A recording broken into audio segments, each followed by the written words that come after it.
काव्य प्रकाश का अभी पूरा कंप्लीट हो नहीं पाया है। आज पढ़ाना था जितना, तो इतना डायग्राम बना नहीं है उसमें, कल हो जाएगा वो, है ना? तो कभी आप लोग का ही काम करो इस पर।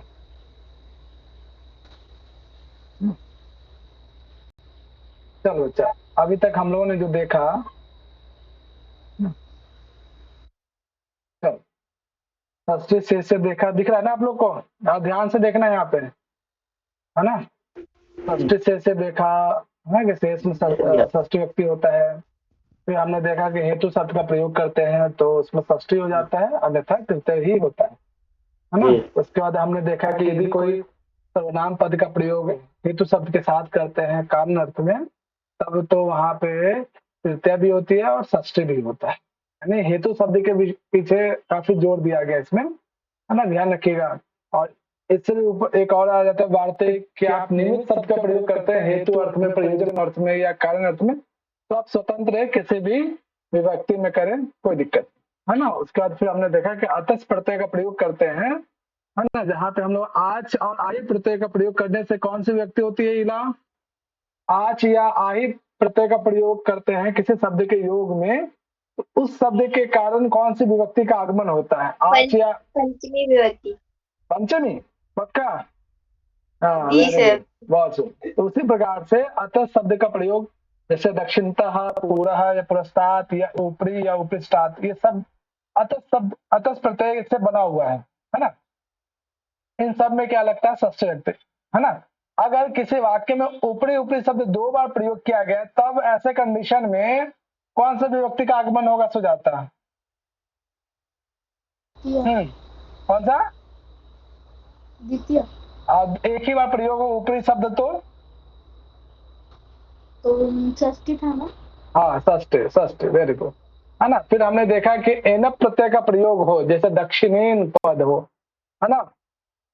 तो एनन प्रत्यय का प्रयोग हो किसी में, तो द्वितीय तो होती है, साथ ही साथ षष्ठी व्यक्ति भी होता है ना? तो ध्यान रखिएगा, दक्षिणेन में तृतीय व्यक्ति नहीं है, ध्यान रखिएगा, मिस्टेक मत कीजिएगा। दक्षिणेन में एनप प्रत्यय का प्रयोग होने के कारण, है ना, ये शब्द जिसके लिए प्रयोग किया जाता है उसमें द्वितीय या षष्ठी व्यक्ति होता है, ये हम लोगों ने देखा। और दूर और अंतिम शब्द के योग में जो है विकल्प से जो है मतलब षष्ठी भी और पंचमी भी होता है, ये हम लोगों ने कल तक देख लिया। अब इसके बाद के जो सूत्र विशेष है, चलो बच्चों, हाँ विशाल पढ़ो इसको। रिकॉर्डिंग ऑन है ना? देख लो वैसे, जो ध्यान है। और धन्यवाद। हाँ विशाल पढ़ो, ये सूत्र पढ़ो, बाकी वैसे ध्यान से देखना। हाँ हाँ विशाल, एक मिनट। हाँ पढ़ो विशाल। अब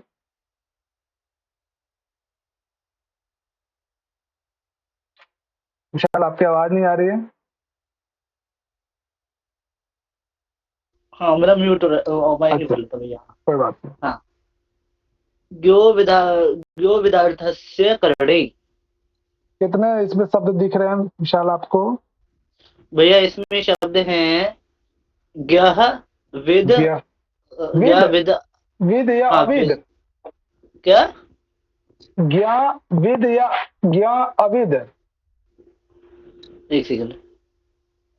हाँ भैया, ज्ञा अविद होगा, ज्ञा अविद अर्थस्य करणे। बहुत अच्छा। बच्चा लो एक बात बताओ मुझे, है ना? 3 पद दिख रहे हैं, बच्चा और तोड़ोगे तो 4 पद हो जाएंगे, है ना? विद धातु का प्रयोग किस अर्थ में करते थे हम लोग? बताओ चलो, किन किन अर्थों में आप लोग जानते हैं? विद ज्ञाने, विद लाभे, विद विचारणे और विद सत्तायाम। विद सत्तायाम, वेरी गुड, है ना? तो हम लोग ने जानते हैं विद धातु को 4 अर्थों में प्रयोग होता है। और यहाँ पे क्या शब्द दे रहा है? अविद अर्थ से, है ना? अविद, तो अविद का क्या हो जाएगा अर्थ बच्चा? अविद अर्थ से करने, ज्ञान से भिन्न, ज्ञान से भिन्न। अविद में नए तत्पुरुष समास हो गए, ज्ञान से भिन्न ऐसा बनेगा। हाँ ठीक है। अब यहाँ पे अविद है, विद धातु का अर्थ तो ज्ञान होता है ना? वैसे 4 अर्थों में हो जाता है, लेकिन ज्ञान शब्द यहाँ पे लेना है हम लोग को, है ना? तो ये कह रहे हैं कि ज्ञा, है ना, एक धातु है ज्ञा धातु, है ना? ज्ञा धातु का अर्थ जानने अर्थ में, ज्ञान अर्थ में होता है, लेकिन हमें यहाँ पे कह रहे हैं अविद अर्थ से ज्ञ, सह करण एतत् करणम भवति एतत् करणम भवति, है ना। तो ये कह रहे हैं कि यदि ज्ञा धातु का अर्थ ज्ञान नहीं लेना है हमें, किस अर्थ में लेना है बच्चा? कियोर अर्थ में या प्रवृत्ति अर्थ में, है ना। कियोर या प्रवृत्ति अर्थ में लेना हो, ज्ञा धातु का प्रयोग हो, है ना। तो ऐसे कंडीशन में जो करण होता है वो उसमें षष्ठी व्यक्ति हो जाता है, यानी करण के स्थान पे ना षष्ठी। जैसे कोई व्यक्ति जो है घी की ओर प्रवृत्ति करता है, घी की ओर जाता है ना। यानी किसी को घी खाना बहुत पसंद है ना, और हमें ज्ञा धातु का प्रयोग करना है प्रवृत्ति अर्थ को बताने के लिए या की ओर जाने के लिए, है ना। तो ऐसे में ज्ञा धातु का प्रयोग ज्ञान अर्थ में ना होकर प्रवृत्ति अर्थ को बताए, की ओर अर्थ को बताए कि उसकी ओर, है ना, प्रवृत्त होना या जाना, है ना। तो यहाँ पे क्या लग जाएगा? षष्ठी व्यक्ति का प्रयोग होगा करण के विवक्षा में, है ना। करण के स्थान पे षष्ठी व्यक्ति हुआ। जैसे सर्पिशः ज्ञानम, है ना, कि कोई बालक है ना, वो घी की तरफ प्रवृत्त होता है या घी की तरफ जाता है, घी के प्रति आकर्षित होता है ना। तो यहाँ पे जो ज्ञानम पद है इसमें ज्ञा धातु जो है ज्ञान अर्थ में नहीं है ना, ये क्या है? प्रवृत्ति अर्थ में है ना। ध्यान रखिएगा, प्रवृत्ति अर्थ में है। इसलिए जिसके प्रति प्रवृत्त हुआ जाए, है ना, जिसकी तरफ जाया जाए, है ना, या की ओर, उसमें क्या लग जाएगा बच्चा? षष्ठी व्यक्ति हो जाएगा। बस ये जो है ये सूत्र इतना ही कहता है ना। तो भैया यहाँ पे सर्पिश में जो है षष्ठी विभक्ति हो गई है ना। हाँ, सर्पिश में षष्ठी व्यक्ति हो गई, बिल्कुल, है ना। भैया तो सर्पिश मतलब पकारांत है, वो सॉरी शकारांत है। हाँ, दंत शकारांत ना। अच्छा अच्छा दंत शकारांत पद है, ठीक है। तो जिसके प्रति फिर भी तो जाए, उसमें केवल अस जुड़ के विभक्ति हो जाएगा, ठीक है। हाँ, है ना। घी द्वारा, है ना, घी की ओर, है ना, प्रवृत्त होना, वो सब जो है षष्ठी व्यक्ति की तरफ होगा। यानी यदि आपको प्रवृत्ति अर्थ में बताना हो तो, है ना। कहते हैं ना कि कई बार सन्मार्ग की तरफ, सन्मार्ग के द्वारा प्रवृत्त होना, है ना, तो सब जो है इधर ज्ञान पद का प्रयोग करते हैं, तो ज्ञा धातु का प्रयोग करते हैं, तब वहां पे आपको षष्ठी बताना होगा। कर्ण अर्थ में नहीं होगा, तृतीय व्यक्ति नहीं होगा, जो है वो सामान्य तौर पर षष्ठी व्यक्ति हो जाएगा। ये सूत्र इतना ही कहता है, यानी प्रवृत्ति अर्थ को बताने के लिए, है ना, अपने रास्ते को चेंज करके, हाँ, वहां पे करण के स्थान पे जो है षष्ठी व्यक्ति का प्रयोग, ठीक होता है। ये सामान्य तौर अब इसमें एग्जाम क्या आ सकता है? एग्जाम्पल आपको दे देगा, अब मैचिंग के लिए होगा सूत्र एक तरफ एग्जाम्पल, मैचिंग के लिए कई बार पूछा गया, एक तरफ सूत्र और दूसरी तरफ उसका एग्जाम्पल, है ना। ध्यान रखिएगा, काफी इंपॉर्टेंट है। हम लोगों को जो है बच्चों का इस पर ध्यान नहीं जाता जनरली ना, ध्यान रखिएगा। कुछ सूत्र आप लोग को मैंने षष्ठी व्यक्ति से कुछ सूत्र छुड़वाए हैं, 2-4 सूत्र, ज्यादा नहीं, है ना। और कोशिश रही है कि ज्यादातर मतलब हो ही जाए, 2-4 सूत्र को इसमें से छूटा है ना, नहीं तो लगभग सारे सूत्र कराएगा इसमें, ठीक है। क्लियर है? चले आगे, जी भैया। चलो बच्चा, अब अगला जो सूत्र है, बताओ छपी कुल कितने पद दिख रहे हैं आपको इसमें?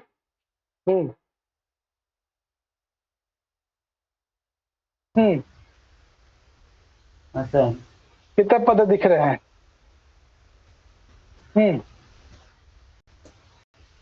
सर 3 है व्यक्तियों यत्ने प्रतियत्न क्रिया, है ना।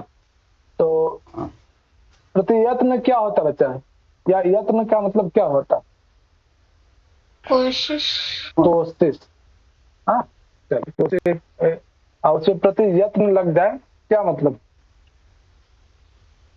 भाई बार बार कोशिश करना, बार बार कोशिश करना, कोशिश करेंगे तो कुछ ना कुछ वस्तु उत्पन्न होगा, बनेगा, है ना। तो ये कह रहे हैं कि यदि क्री धातु का प्रयोग हो, है ना, ध्यान रखिएगा, कह रहे हैं क्रिया प्रतियत्ने, प्रतियत्ने शब्द का अर्थ होता है किसी चीज को उत्पन्न करने में, और क्या उत्पन्न करने में? कोई ना कोई क्वालिटीज, कोई ना कोई गुण, कोई ना कोई विशेषता, यानी उसके क्वालिटीज को, गुण को बिल्कुल बदल देगा, है ना। यदि क्री धातु का प्रयोग हो, है ना, और किस अर्थ में? प्रतियत्ने क्रिया, यानी किसी के गुण विशेषता को बदलने में यदि क्री धातु का या क्री धातु का जो अर्थ है इस रूप में लिया जाए जिसके द्वारा से किसी चीज के स्वभाव को या गुण को बदला जा रहा हो, है ना, तो ऐसे क्रिया धातु के प्रयोग होने के कारण उसमें षष्ठ व्यक्ति होता है, एक सम्मानित होता है। जल का गुण कैसा होता है बच्चा? जल का गुण क्या होता है बताओ? शीतलता, शीतल होता है। Very good. अब जल में ऐसा क्या, जल के साथ ऐसा क्या किया जाए इसका गुण बदल जाए, बताओ? भाई उसको गर्म कर दो। गरम कर दो। वेरी गुड, वेरी गुड, गरम। लेकिन जल का गुण नहीं बदलेगा, वो बस संयोग हो जाएगा। हाँ, मतलब इसका स्वभाव चेंज हो जाएगा, है ना। यानी गर्म कर दो ना, अग्नि प्रज्वलित कर दो, है ना, तो जल जो है शीतल से जो है उष्णता में बदल जाएगा। तो बच्चा ये जो एग्जाम्पल आपने देखा है कि किसी चीज के गुण का बदल जाना, है ना, तो वहां पे हम लोग क्रिया धातु का प्रयोग कर रहे हैं। एग्जाम्पल से भी समझ जाएंगे हम लोग, है ना, कि क्रिया धातु का प्रयोग यदि किसी के गुणों को चेंज करने में किया जाए। क्रिया धातु का अर्थ तो वैसे सामान्य तौर पे करने अर्थ में होता है, लेकिन यहाँ पे किस काम को करने अर्थ में, किसी के गुणों को बदलने अर्थ में किया जाए, तब वहां पर उस क्रिया धातु का प्रयोग होने के कारण क्या लग जाता है, उस पद के कारण उसमें षष्ठ व्यक्ति लग जाएगा। और ये क्रिया धातु के साथ 4 उपसर्ग हो सकते हैं, 4 नहीं 3, है ना। या तो परि उपसर्ग हो, है ना, या उप उपसर्ग हो, या सम।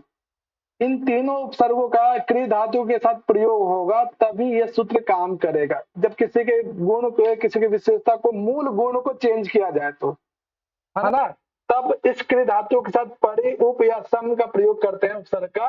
तब ऐसे कंडीशन में जिसके माध्यम से किसी का गुण बदल जाता है ना, उसके द्वारा जो है या उस पद में जो है षष्ठ व्यक्ति का प्रयोग होता है। जैसा एक एग्जाम्पल है यहाँ पे, है ना, एदोदकस्य उपस्करणम। बच्चा उदक का मतलब क्या होता है? जल। जल। तो बच्चा लोग बताओ, कभी हम लोगों ने निरुक्त पढ़ा है क्या? उदक के विषय में कुछ पढ़ा है? मैं सोच ही रहा था भैया आप पूछोगे। क्या क्या? पुनः एक बार। उन्नति उदक। किस अध्याय में हम लोगों ने पढ़ा था?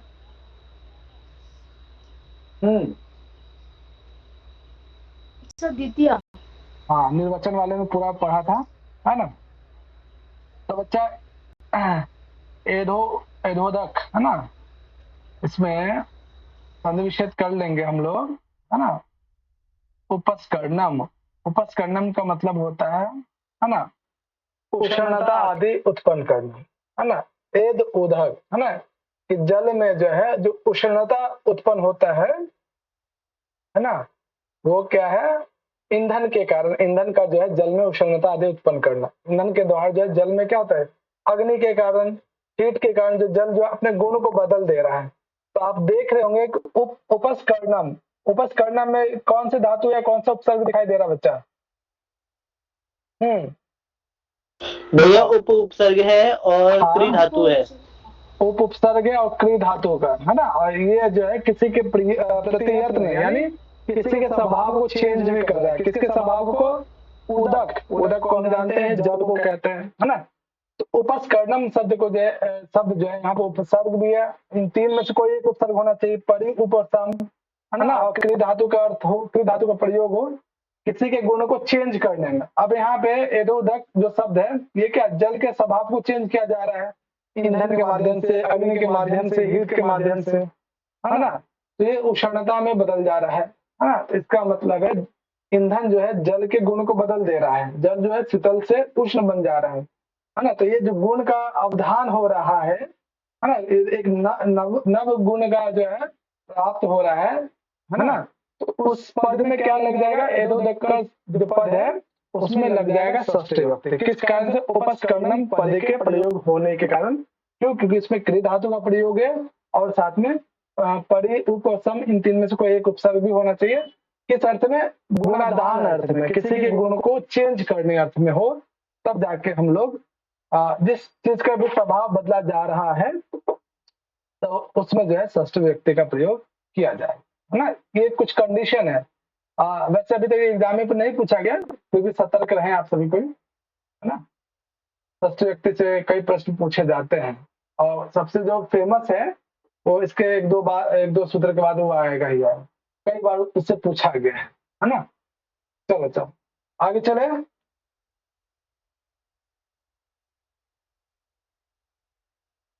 क्या हुआ, जी बोल रहे भैया। हैं, है ना चलिए भैया। ना। और अगला जो है बहुत ही सिंपल है ना। यहाँ पे कुछ धातु का प्रयोग किया गया है जो एक ही अर्थ को बताता है, किसी को पीटना या मारना या हिंसा करना, है ना बच्चा। तो ये कह रहे हैं कि अगला जो सूत्र है ना, ये कह रहे हैं कि यदि जासी धातु, पहली बार सुन रहे होंगे आप लोग भी, है ना। मैं भी पहली बार सुन रहा था ये धातु, जासी धातु हो, है ना, या हन धातु, हन धातु के बारे में तो आपने पहले भी सुना होगा, है ना। हन जी धातु भैया। हाँ, किस हन तरह से, इंसायाम करके धातु है, हाँ, है ना। और हन को ही आदेश करके वध बनता है। हाँ बच्चा, ठीक है बच्चा, लेकिन इसमें कंडीशन है। चलो हाँ दीपिका इस सूत्र को पढ़ो। जासी नी प्र हर नाटक्राथ पिशाम हिंसायाम। हाँ बच्चा, तो इसमें जो है 4 धातुएं हैं, 5 धातु है ना। पांचों धातु यदि हिंसायाम, हिंसा अर्थ को बताता हो, पीटना मारना हिंसा करना, कौन कौन सा धातु, एक तो जासी धातु हो, है ना। बच्चे यहाँ पे नी और प्र, नी और प्र क्या कोई धातु है या फिर उपसर्ग है, यहाँ पे बताओ चलो। नी और प्र क्या है, नहीं तो धातु है, सबका पता है। हाँ नी और प्र जो है ना यहाँ पे उपसर्ग है। यदि नी और प्र जो है हन धातु के साथ हो, है ना, यानी एक कंडीशन ये कह रहे कि या तो जासी धातु हो, है ना, या फिर नी ऑब्लिक प्र के साथ कोई जो है हन धातु हो, है ना, दूसरा कंडीशन। तीसरा कंडीशन क्या कह रहे हैं, नाट, नाटी धातु, ये भी हिंसा अर्थ में प्रयोग होता है, नाटी धातु, पहली बार आप भी सुन रहे होंगे, नाटी धातु हो, या फिर हाँ बोलो। सर नाच शब्द का अर्थ है नाचना, मतलब हाँ लेकिन यहाँ पे अलग है, डांस। हाँ क्रात धातु हो, ये भी हिंसा अर्थ में, और अंतिम है पिस, है ना, कौन सा ये सा है, मूर्धन्य सा, है ना, मूर्धन्य सा वाला पिस धातु, है ना। वैसे हिंदी से पीस बोलो तो शांति होता है, लेकिन यहाँ पे संस्कृत में जो है पीस जो हिंसा है, ठीक है, ध्यान रखिए, अलग अलग है। ये कह रहे हैं कि यदि ये धातु कहीं भी अगर आप प्रयोग करते हैं, जासी धातु नी के साथ हन धातु का प्रयोग या नाटी धातु का प्रयोग, है ना, या फिर क्राथ धातु का प्रयोग करते हैं या पीस धातु का प्रयोग करते हैं, और किस अर्थ में करना है, हिंसायाम, हिंसा अर्थ में अगर आपको बताना हो, है ना, जिसको पीटा जाए या जिसको जिसको हिंसा किया जाए, जिससे संबंधित हिंसा की जाए, है ना, जिससे मारा जाए, है ना, उन सब में क्या हो जाता है, षष्ठी व्यक्ति का प्रयोग करते हैं। कब, कंडीशन है इन धातुओं का यदि आप प्रयोग करते हैं तब, जैसे, है ना, जैसे ये चोर को देखो, है ना, दरोगा साहब पीट रहे हैं इसको, है ना, तो चोर, चोर को पीटा जा रहा है या चोर की हिंसा की जा रही है ना, तो चोर में क्या लग जाएगा बच्चा, षष्ठी व्यक्ति लग जाएगा। क्यों लगेगा, क्योंकि इसमें जो जासनम, है ना, जासी धातु का प्रयोग किया गया, किस अर्थ में, हिंसा अर्थ में। क्लियर है बच्चा, कोई समस्या। ये सूत्र को याद रखिएगा, एग्जाम में अभी तक पूछा नहीं गया है, फिर भी ध्यान रखिएगा, है ना। जी भैया। इस सबसे अभी तक पूछा नहीं गया तो ज्यादातर चांसेस हो जाते हैं, तो जिस पोर्शन को नहीं कभी टच किया गया ना, तो बच्चे सोचते थे यहाँ से तो पूछा ही नहीं जाता है, तो बच्चे उधर मेहनत नहीं करते हैं, ठीक है। तो हमें हर तरीके से ध्यान रखना है ना, ये एग्जाम में किस प्रकार क्वेश्चंस को टच करते हैं, छूते हैं, बनाते हैं, है ना, ये भी ध्यान में रखना है ना। और आजकल का जो पैटर्न है बिल्कुल कंफर्म नहीं होता है कि कहाँ से किस तरीके से किस रूप में क्वेश्चन बनाकर वो पूछते हैं, ठीक है बच्चा, तो याद रखिएगा, ध्यान रखिएगा। इसी प्रकार के यहाँ पे जाति धातु का एग्जाम्पल देख लिया, उसके बाद आप यहाँ पे हर धातु का देख लीजिए, चौरसे हननम, है ना, प्रनिहननम, है ना, निहननम, है ना, तो एक ही धातु यानी प्र और नि उपसर्ग के साथ जो हन धातु का प्रयोग करके यहाँ पे बनाया गया है, ठीक है बच्चा। तो ध्यान रखना, ये सारे एग्जाम्पल इसी सूत्र पे काम करेंगे, है ना। उसी प्रकार से नाट धातु या क्रात धातु या पीस धातु का एग्जाम्पल आप देख सकते हैं, है ना।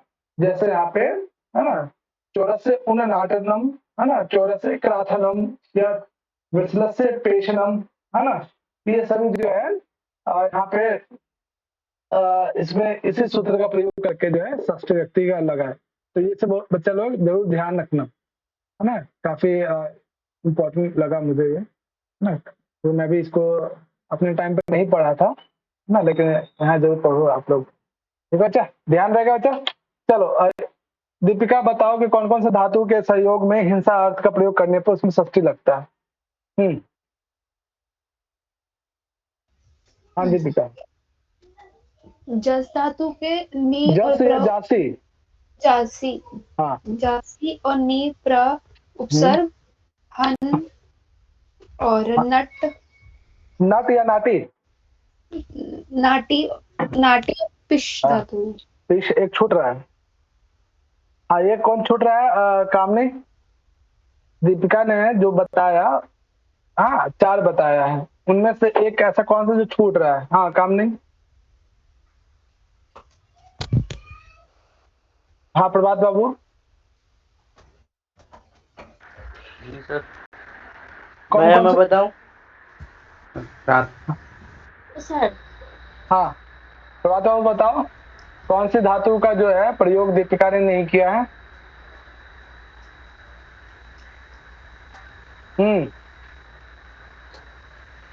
चलो कौन बताएंगे?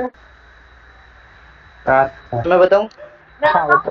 क्रास का, है ना दीपिका, ध्यान रखना ये और क्रास। भैया वो जो है ना, वो जासी और नाटी नहीं है, वो जासी और नाटी नहीं है, वो जास और नाट है। वहाँ पे ना जासी जासी और नाटी में एक्चुअली क्या हुआ है, धातु सप्तमी में विभक्ति का एक धातु में वचन। क्या हो गया ना, आज एक वचन है ना, तो सप्तमी विभक्ति हो गया, तो वो निमित्त सप्तमी है कि जास ओके। अथवा नाट धातु होने पर ऐसा अर्थ बनेगा। ठीक है, धन्यवाद, है ना।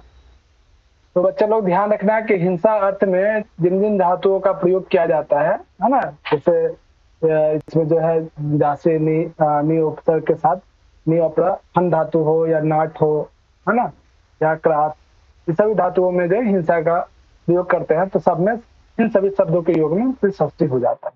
इसके एग्जाम्पल जरूर ध्यान रखिएगा बच्चा लोग, है ना। चलो बच्चा, अगला जो सूत्र देख रहे हो, इस सूत्र को देखने के बाद कुछ सूत्र याद आ रहा है क्या? हाँ बच्चा बताओ, कौन बताएंगे इस सूत्र को देखने से कौन सा सूत्र आप लोग को याद आता है और वो सूत्र क्या है? कौन बताएंगे? भैया मुझे तो विकलन याद आ रहा है। क्या आ रहा है? विकलन याद आ रहा है। अच्छा देवादिव्य शयन। हाँ अच्छा, और किसी को कुछ, किसी को याद आ रहा है ये सूत्र को? सर एक इसमें 3 सर एक सूत्र था शायद दिवह कर्म सर दिवो कर्म, हाँ ऐसा एक कर्म कर्म में तृतीय विभक्ति का सूत्र। दिवाह कर्म च। हाँ वेरी गुड वेरी गुड, बहुत अच्छा डिम्पल। दिवह कर्म अच्छा, ये सूत्र कहता क्या था? बताओ। खेलने के वह धातु के योग में तृतीय कर्म संज्ञा के साथ साथ करण संज्ञा भी होती है। Very good. तो वहां पे यहाँ पे करण को लेना है। हाँ वहां पे क्या था बच्चा? दिव धातु खेलने अर्थ में ना, ध्यान रखना, खेलने अर्थ में था, ठीक है बच्चा।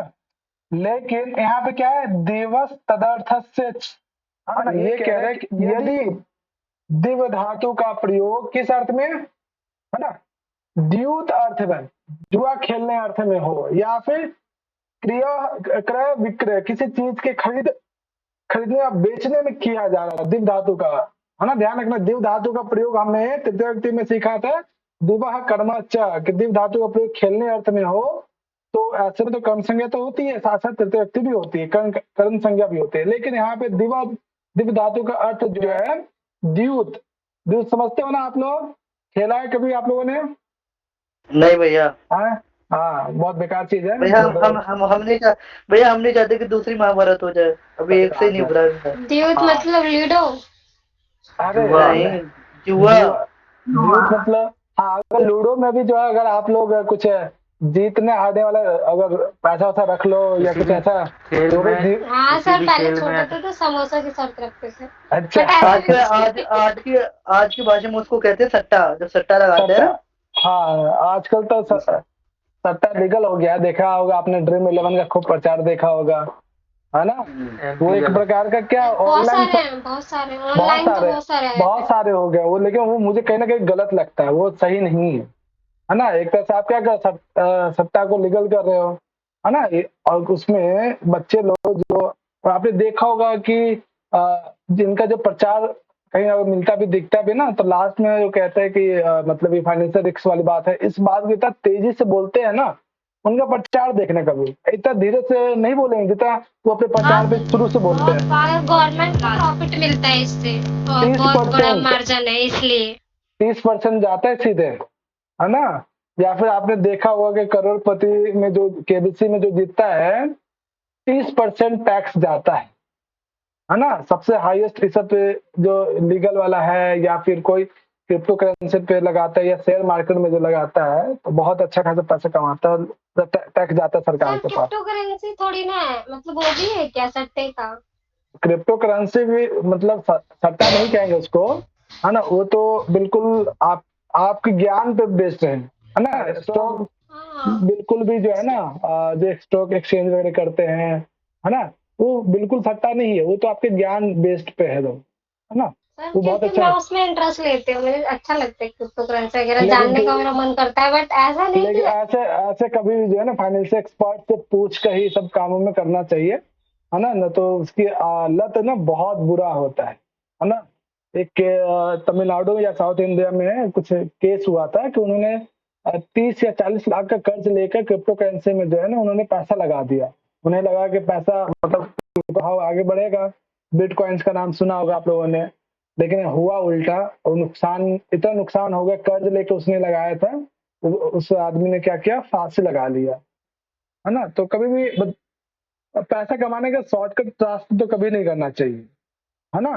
और कभी भी इस तरह के काम में अगर आप पूरा इच्छा भी है तो पूरा उसकी नॉलेज होना चाहिए, थोड़ा अच्छे से फाइनेंशियल एक्सपर्ट से बातचीत करके सब करना चाहिए, है ना। अदरवाइज तो बहुत ही सर खतरा है इस सब काम में।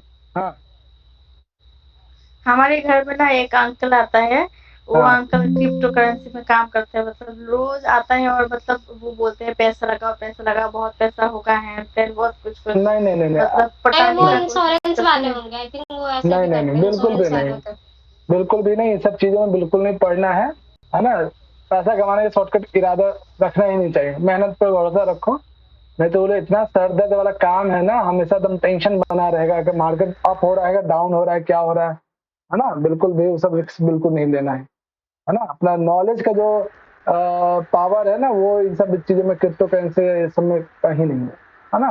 तो इसलिए नॉलेज गेन करो, अपने आप को स्किल्ड स्किल्ड अप करो, है ना।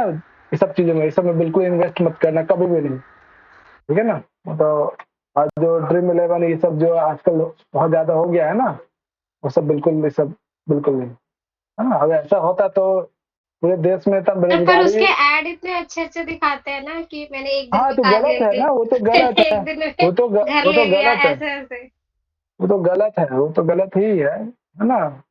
तो ये कंपनियां भी जो क्या करती है, सरकार के कुछ ऐसे टर्म्स पॉलिसी पे कहीं ना कोई उपाय निकाल लेती है ना। कुछ ना कुछ लूप एंड फॉल्स होता है सरकार के नीतियों में भी, वहां पे वो बारीकी से जाके वो अपना काम करते हैं, है ना।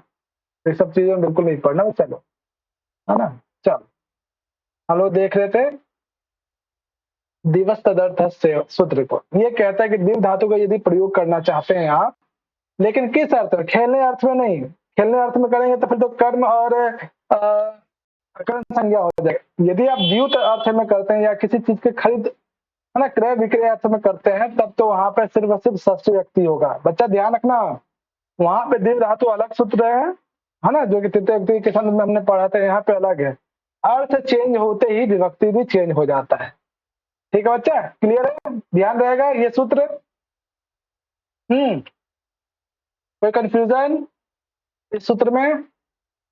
नहीं भैया, है ना। बहुत इजी तो है। जैसे कोई जो है 100 रुपए का सट्टा लगाता है, 1000 रुपए का, है ना, या किसी वस्तु पे सट्टा लगाता है ना, या फिर किसी चीज से, किसी वस्तु को जो है पैसे से खरीदता है ना, या विक्रय करता है, उन सभी शब्दों के योग में क्या लग जाएगा बच्चा, षष्ठी व्यक्ति। जैसे 100 रुपए दाव पे लगाता है, सतस्य है दिव्यति ही, तो इस कंडीशन में दिव्य धातु का जो प्रयोग है किस अर्थ में किया जा रहा है बच्चा, खेलने अर्थ में नहीं है, 100 रुपए के पैसे से खेलता तो नहीं है ना, यहाँ पे क्या जुआ लगा रहा है ना, तो ये द्युत अर्थ में। हाँ द्युत अर्थ में यहाँ पे प्रयोग किया गया। ध्यान रखना बच्चे, काफी इंपॉर्टेंट है बच्चे। जुआ इस खेल के बारे में एक सूत्र भी है हम लोगों का। हाँ अक्षर सूत्र पढ़ना भी था आप लोगों को, जी है सर। ना, तो बहुत बीए के टाइम पे हम उसका लोग को देवता लगा। किताब है। हाँ बहुत बढ़िया। उसी में क्या कहा गया है, कृषि प्रशंसा द्युत निंदा, याद आ रहा है? जी जी है ना। जी सर। और हम लोगों ने पढ़ा था निरुक्त में मंत्र के 8 विषय वस्तु में एक विषय वस्तु ये भी है ना, प्रशंसा अर्थ है। अच्छा चलो बहुत बढ़िया, चलो क्लियर है, आगे चलते हैं। अब देखो हाँ ये अक्सर पूछा जाता है बच्चा, है ना, एक तो ये सूत्र और इसके बाद ये वाला, है ना, अक्सर पूछा ही जाता। तो अच्छा है, तो इसको ध्यान से देखो। चलो हाँ दीतू पढ़ो इसको।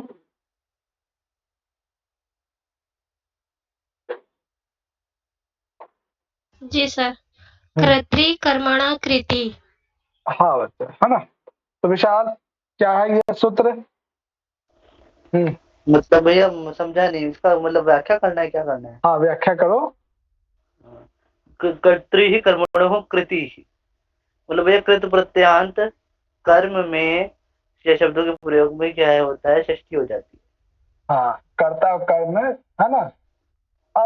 अब बच्चा आप लोग थोड़ा सा यहाँ पे प्रत्यय का ज्ञान ठीक है आवश्यक है ना। कृत प्रत्यय जहां भी होंगे या कृत प्रत्यय के संदर्भ में जहां भी कृत प्रत्यय का प्रयोग किया जा रहा है, जैसे कृति शब्द है ना, ये किसमें कृत प्रत्यय है? मुझे लगता है कि जैसे व्याकरण खत्म होगा ना तो वैसे हम लोग व्याकरण मतलब ये जो है ना कार्य प्रकरण चल रहा है, जैसे ही समाप्त होगा मुझे लगता है तो आज तो षष्ठी व्यक्ति समाप्त हो ही जाएगा, उसका 1-2 दिन के बाद 2 से 3 दिन लगेगा सप्तमी व्यक्ति करने में, है ना। इसका बाद फिर हम लोग एकदम बेसिक से प्रत्यय वाला चलेंगे, है ना बच्चा, ताकि मुझे लगता है कि बच्चों का सबसे ज्यादा प्रॉब्लम प्रत्यय समझने में, क्योंकि सब में कौन सा प्रत्यय है ना, तो हम लोग पूरा प्रत्यय बेसिक से चलेंगे, पूरा अच्छे से सीखेंगे, है ना। शब्द को देखते ही आप पहचान पाए कि किस शब्द में कौन सा प्रत्यय है ना। तो ये सूत्र कह रहा है कि कृति कर्मणो कृति, यानी कृत प्रत्यय से बना हुआ कोई शब्द हो, यदि उसका किसी वाक्य में प्रयोग किया जा रहा है ना, तो उसके कर्ता और कर्म ना, कर्ता और कर्म दोनों में जो है षष्ठी व्यक्ति का प्रयोग करना चाहिए, है ना। जैसे ये जो संसार है, हाँ कृष्ण की रचना है, कृष्ण की सृष्टि है ना, तो इसमें रचना अर्थ जो कृति अर्थ में प्रयोग करते हैं, है ना। कृति जो पद है इसमें कृत प्रत्यय का प्रयोग किया गया है ना, कृत धातु, है ना। और ये जो है और इसके योग में जो है क्या लगता है, षष्ठ, चाहे वो कर्ता हो या कोई कर्म हो, दोनों कर्ता या कर्म दोनों में से कुछ भी हो, उसमें क्या लग जाएगा, षष्ठ व्यक्ति हो जाए। अब जैसे कृष्ण से कृति, इसमें कर्ता पद क्या है बच्चा? कृष्ण। हाँ कृष्ण है, हाँ? तो कर्ता हो या कर्म हो, दोनों में कोई सा भी हो सकता है ना। यदि इनके साथ कृत प्रत्यय का प्रयोग करते हैं, है ना, तो उसके योग में षष्ठी व्यक्ति का प्रयोग करना चाहिए, जैसे कृष्ण से कृति ही, है ना। भाई यहाँ पे कर्ता तो है लेकिन कर्म कहाँ है? किसी वाक्य में कर्म ना नहीं भी हो तभी वाक्य तो बन सकता है ना। एक और एग्जाम्पल, हाँ देखिए यहाँ पे, अब एक कर्म वाला भी हम लोग देखेंगे। सर मतलब कर्ता या फिर कर्म किसी एक होने से होगा ना। हाँ ये एग्जाम्पल तो कर्ता वाला है। अगला भैया एग्जाम्पल, ऐसा उदाहरण बन सकता है, ऐसा उदाहरण बन सकता है, महाभारत से व्यास से कृति ही। हाँ बिल्कुल, है ना।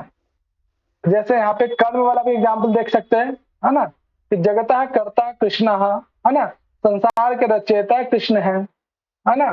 तो यहाँ पे देखिए कर्म बन जा रहा है जगत, तो यहाँ पे कर्म क्या हो गया, जगत हो गया, और इसमें क्या है, कर्ता पद प्रयोग किया गया जिसमें कृत प्रत्यय है ना। तो इसके योग में जो है कृत प्रत्यय का प्रयोग होने के कारण जगत में क्या लग गया, इस सूत्र के द्वारा कर्तृ कर्मणो कृति सूत्र के द्वारा उसमें षष्ठी व्यक्ति का प्रयोग हो गया। तो बच्चा ये जो सूत्र है ना, काफी ध्यान रखना, ये कई बार पूछा गया, ठीक है। कर्तृ कर्मणो कृति। तो यहाँ पर एक प्रश्न है मेरा यहाँ पे मतलब जब ये सूत्र लगेगा कर्तरी कर्मणयोः कृति ही, हाँ। तो इसमें मतलब या तो कर्म में ही, या तो एक बार में कर्म में ही षष्ठी होगी, या फिर कर्ता, क्या कहते हैं, कर्ता में ही कर्ता षष्ठी होगी। हाँ इन दोनों में एक साथ नहीं हो सकती षष्ठी। नहीं नहीं नहीं नहीं नहीं, है ना। तो एक बार कर्ता का एग्जाम्पल आपने देखा, कर्ता रूप में यदि कोई एग्जाम्पल देता है और उसमें कृत प्रत्यय का प्रयोग है तो कर्ता में षष्ठी व्यक्ति। यदि कहीं कर्म का प्रयोग किया जा रहा है और उसके साथ कृत प्रत्यय का भी प्रयोग है तो उसके उस कर्म में भी क्या हो जाएगा, षष्ठी व्यक्ति का प्रयोग हो जाएगा। बस सामान्य तौर पर ये ध्यान रखना है आप लोग का।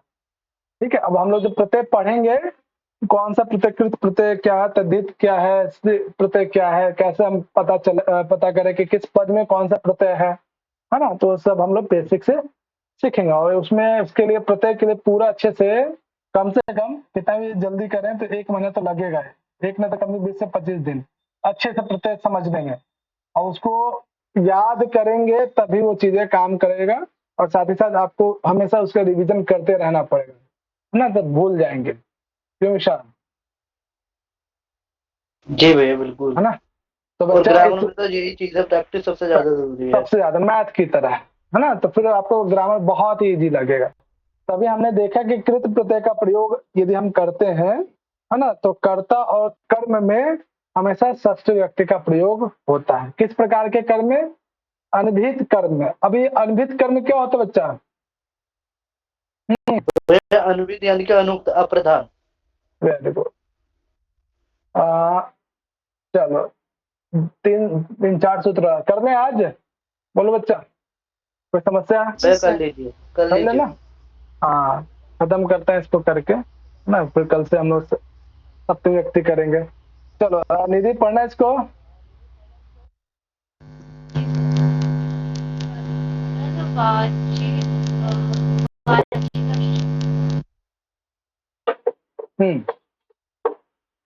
चलो बच्चा, अधिकरण वाचीन च पद से किसका ग्रहण हो रहा है बच्चा? सप्तमी का। सप्तमी का। सप्तमी व्यक्ति कैसे आ जाएगा बच्चा? षष्ठी सप्तमी व्यक्ति पद है विशाल। अभी कौन सा है? नहीं, पढ़ तो षष्ठी रहे, लेकिन मुझे लगा हाँ हाँ 4 से तो यहाँ पे षष्ठी का ग्रहण होगा, वैसे ये सूत्र सप्तमी के लिए है।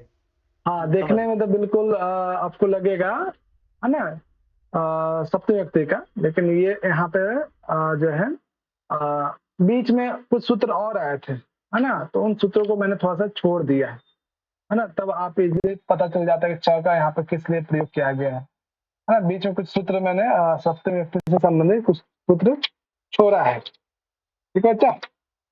चलो ध्यान रखना, ये कह रहे हैं कि यदि अधिकरण, है ना, अधिकरणवाची, अधिकरण किसको कहते हैं बच्चा? आधार को।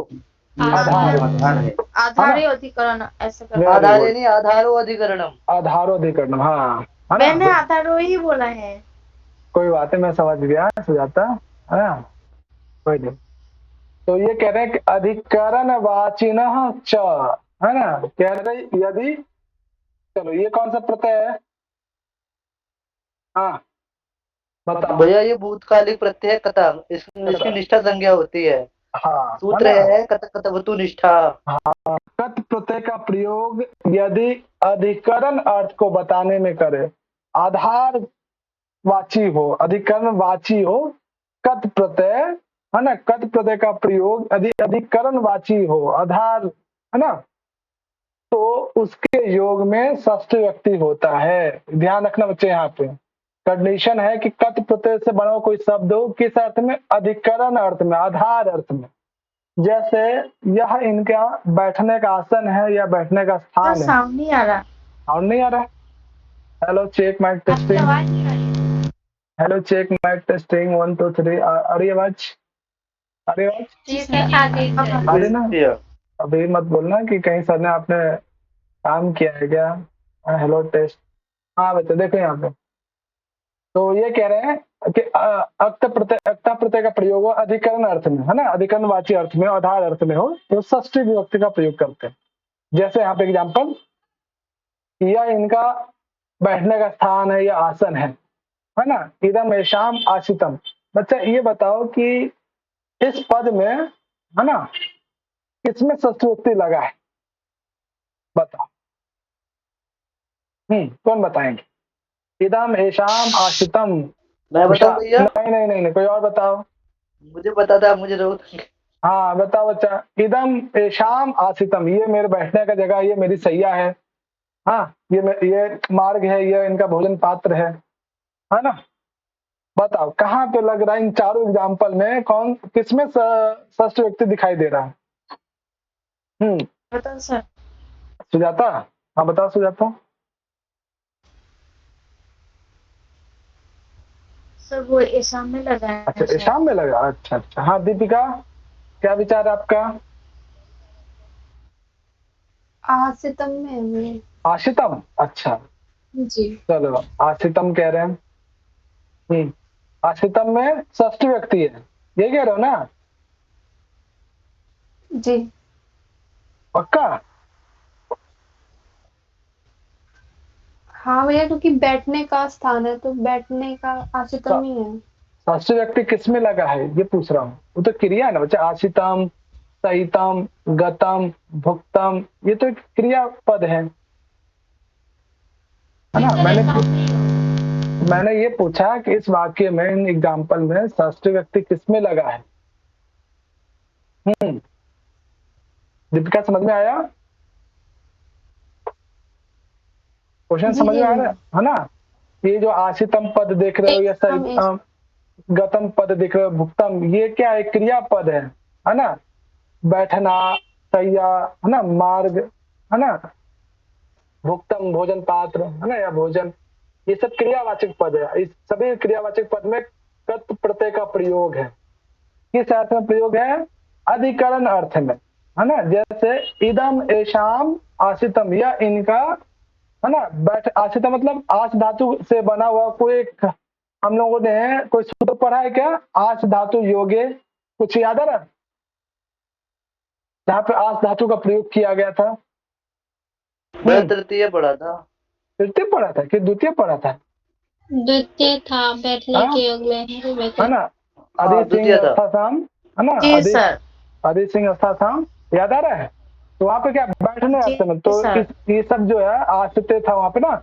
आशितम, सहितम, गतम, भुक्तम, ये सब जो पद है इसमें कत प्रत्यय का प्रयोग किया गया है। कत प्रत्यय से बना हुआ ये सभी पद, और अधिकरणवाची है। कत प्रत्यय यहाँ पे अधिकरणवाची है। बैठेगा तो किसी न किसी स्थान पे, किसी न किसी आधार पे चाहिए ना जी। अगर शयन कर रहा है तो शयन करने के लिए कोई कोई आधार चाहिए। ऐसा तो नहीं कि हवा में शयन करेगा।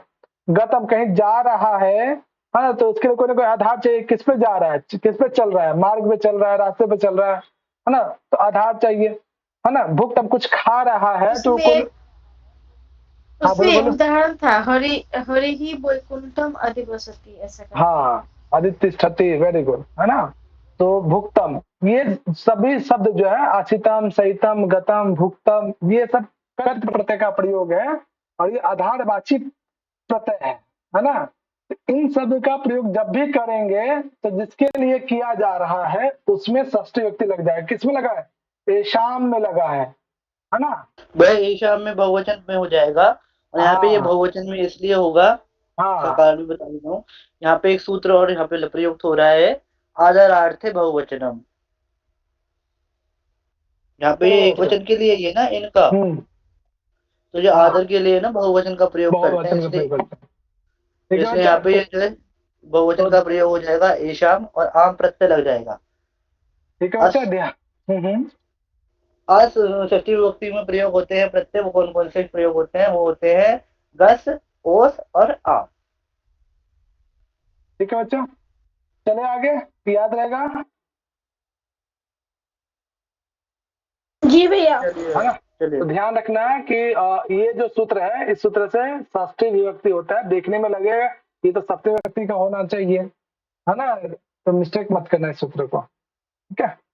चलो अगला देखो, यहाँ पे भी एक और प्रत्यय है।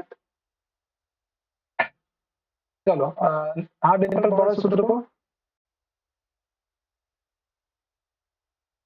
नाम तृतीया नाम कर्तरी वा। हाँ चलो बच्चा, कर्तरी बा, है ना। देखो इसमें एक और प्रत्यय कृत्य प्रत्यय। हाँ विशाल, कुछ आइडिया कृत्य प्रत्यय क्या है? हाँ बिल्कुल भैया, बताए बताऊं? बताओ। भैया कृदंत जब आप पढ़ोगे ना तो कृदंत में ना 2 विभाग किए हुए हैं। पहले आता है कृत्य प्रत्यय, फिर आता है कृत प्रत्यय। बहुत बढ़िया, है ना। चलो, तो ये कह रहे हैं, अभी हमने कृत प्रत्यय का पढ़ा, है ना। अब हम लोग कृत्य प्रत्यय, है ना। कृत और कृत्य दोनों अलग है, ध्यान रखिएगा। वैसे अभी हाँ मोटा मोटी यही देखिए, दोनों प्रत्यय अलग अलग है ना। इससे पहले वाले हम लोग देखे कृत प्रत्यय हो, है ना, या कृत प्रत्यय हो, तो हम लोग देखा अलग कंडीशन होता है। आप कह रहे हैं कि यदि कृत्य प्रत्यय का प्रयोग हो किसी वाक्य में, है ना, तो उसके कर्ता में, अनुक्तकर्ता में, है ना, तो न कृत्यानाम कृत प्रत्ययों के संदर्भ में जो अनुक्तकर्ता है, कर्तरी यानी अनुक्तकर्ता में विकल्प से षष्ठी विभक्ति होती है ना। वैसे तो तृतीय भी होती है ना। वह सब यहाँ पे विकल्प, है ना। तो यहाँ पे तृतीय व्यक्ति भी होती है और षष्ठी व्यक्ति भी होती है। कब? जब कृत्य प्रत्यय का प्रयोग करते हैं तो बच्चा लोग इसमें, इस कोटेशन में ऐसा कौन सा वाक्य है जहाँ पे कृत्य प्रत्यय का प्रयोग किया गया है? कौन सा शब्द है? भैया सेव्य। मैं बताओ, हाँ सेव्य, है ना बच्चा। तो यहाँ पे अभी थोड़ा सा प्रत्यय का ज्ञान होता है तो आप इसलिए इसमें कर पाते हैं, है ना। तो ये कह रहे हैं कि यदि कृत्य प्रत्यय से बना हुआ शब्द हो तो उसके योग में, उसके कर्ता के योग में, ध्यान रखिएगा, अनुकर्ता के योग में षष्ठी भी होती है और तृतीया भी होती है, ठीक है। तो जैसे मम हरि हरि सेव्य ना, तो जो है हमें जो है या मेरे द्वारा हरि की सेवा की जाती है ना बच्चा। तो मेरा एक क्वेश्चन है। हाँ, एक आउट ऑफ सिलेबस से पूछ सकता हूँ? हाँ पूछो ना, बताऊंगा, अगर मुझे आता है तो बिल्कुल बताऊंगा। यहाँ पे अण्यत प्रत्यय हुआ है, ये ठीक है, लेकिन यहाँ पे अण्यत प्रत्यय होने से यहाँ पे ये सेव धातु में वृद्धि क्यों नहीं हुई? मतलब किस सूत्र से उसको मतलब रोका गया है? किसकी निवृत्ति को?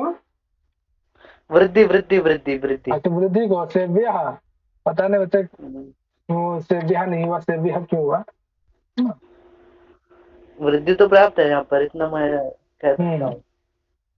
चलो, तो बच्चे यहाँ ध्यान रखना और देख लेना, सूत्र मेरे को भी ध्यान नहीं है, या मुझे ग्रामर उतना भी हाईएस्ट वाला नहीं आता है ना। चलो अच्छा, इसको ध्यान रखना। आप इसमें जो माया है ना, कौन इसका मूल प्रातिपदिक क्या है बच्चा, कौन बताएंगे? अस्मद। अस्मद पक्का? कौन सी व्यक्ति में ये विभक्ति? तृतीय विभक्ति एक वचन। बहुत बड़ी, है ना। तो आपने देखा कि सेव्य पद का प्रयोग किया गया यहाँ पे, है ना। कृत्य प्रत्यय का प्रयोग होने के कारण इसके योग में तृतीया भी होती है और षष्ठी दोनों होता है ना। चलो, अभी तक हम लोगों ने कौन कौन सा सूत्र पढ़ा है बच्चे, एक बार रिवीजन करना। कौन कौन सा सूत्र अभी तक हम लोगों ने देख लिया? शायद बाकी है अभी एक देखना एक बार। हाँ अभी करेंगे अभी 10 मिनट में हो जाए। कौन कौन सा सूत्र हुआ है बताओ जल्दी। मैं कुछ आप लोगों को बताना चाह रहा था, वो मैं देख रहा हूँ, मुझे मिल जाए तो मैं बताऊंगा। हाँ बताओ।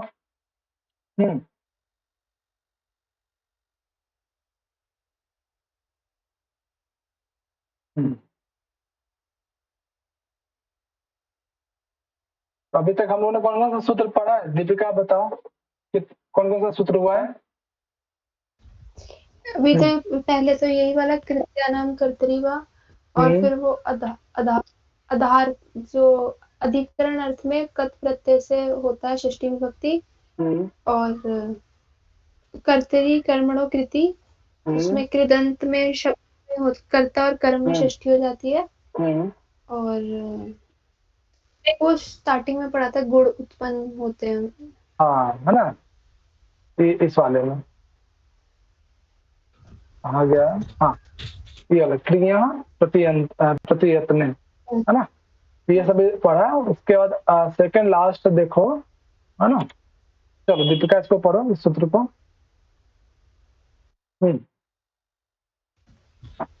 तुल्यार्थे तो लोपमाभ्याम तृतीया अन्यतरस्याम। हाँ बच्चा, देखो इस शब्द में कितना शब्द दिखाई दे रहा है, इस सूत्र में क्या क्या शब्द दिख रहा है बच्चा? एक तो तुल्यार्थ है ना बच्चा, एक शब्द होता है तुला, एक होता है तुल्य, दोनों एक ही हैं या अलग अलग है बच्चा? बता। तुला तो अलग अलग है। जिससे नापते हैं वो है, और तुल्य मतलब समान। हाँ, तुला मतलब तुलना करना है ना बच्चा, तुला का मतलब तुलना करना है ना, और तुल्य का मतलब के समान या उसके समान, तुल्य समान अर्थ में है ना, सादृश्य अर्थ में बताते हैं।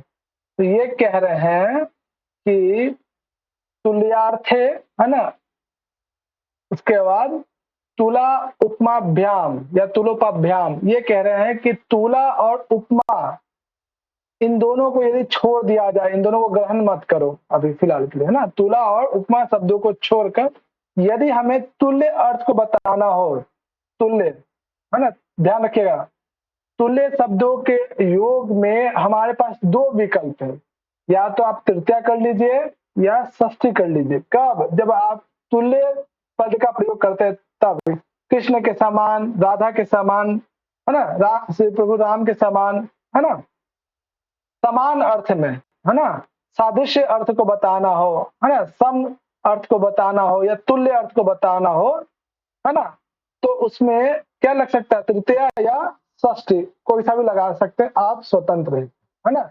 लेकिन यदि आपको तुला अर्थ का प्रयोग करना हो या उपमा अर्थ का प्रयोग करना हो, तब ऐसे कंडीशन में वहां पे दोनों विभक्ति काम नहीं करे, कोई एक होगा, वो आगे हम लोग देखेंगे।